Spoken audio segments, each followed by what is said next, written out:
And I give the call to the member for Grey. Thank you, Speaker. I rise today to address a crisis that is putting the lives of regional South Australians at risk, the terrible state of our country roads. I want to begin by acknowledging the important work of my colleague, Dr Anne Webster, and her motion regarding the dire state of roads in regional Victoria.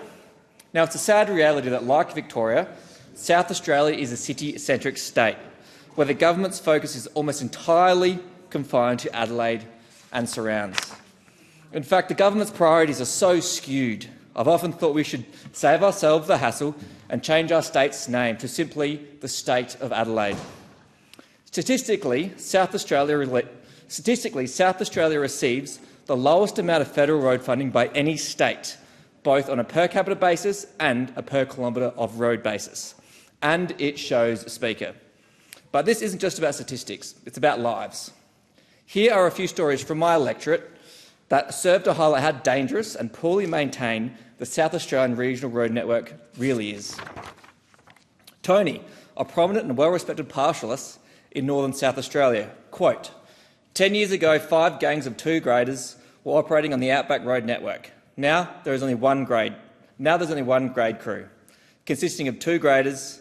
That is to service 10,000 kilometres of Outback roads. This is ludicrous.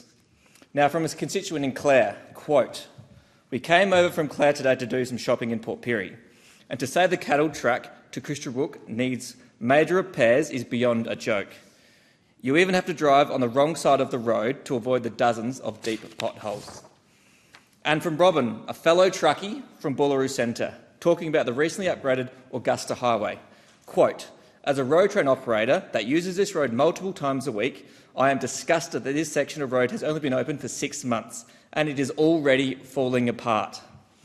Speaker, safety concerns around Snowtown, Two Wells intersections, complaints about the condition of the Strzelecki track, a vital road for our resources sector. It's been 4 years. Speaker, I could go on and on and on.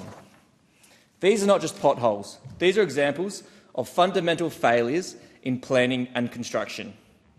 Many that I speak to feel like the roads we built in the 80s and 90s under the old Highways Department were better quality than the roads we build today. Now, that is a damning indictment. The answer to this failure is clear. We need to introduce performance-based contracts. Let me explain. Now, for argument's sake, if we spend $1 million per kilometre to build a road, and that road fails in 2 years, that is not an investment. That is a waste of taxpayer money. In the case of Augusta Highway, failed after 2 weeks. A performance-based contract would require the builder to guarantee the road's quality for a set period. If it fails, they fix it at their own cost. Or indeed, if it maintains standards, they get a performance payout. This puts the onus on the contractor to build it right the first time. It's not rocket science.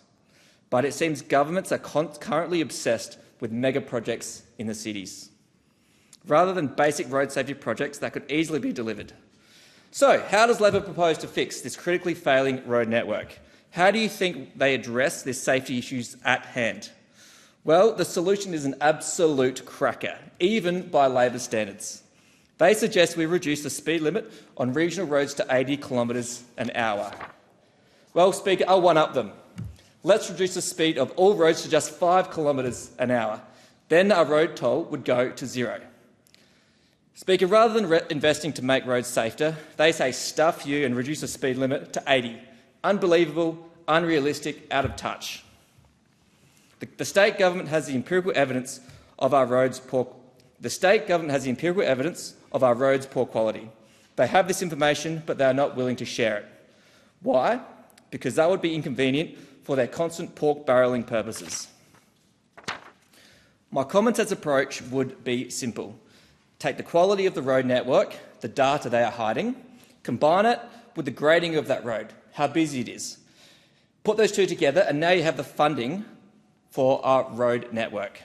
But Speaker, don't talk common sense to our Socialist Labor government. They cringe at the thought of them. And don't get me started on the TILs.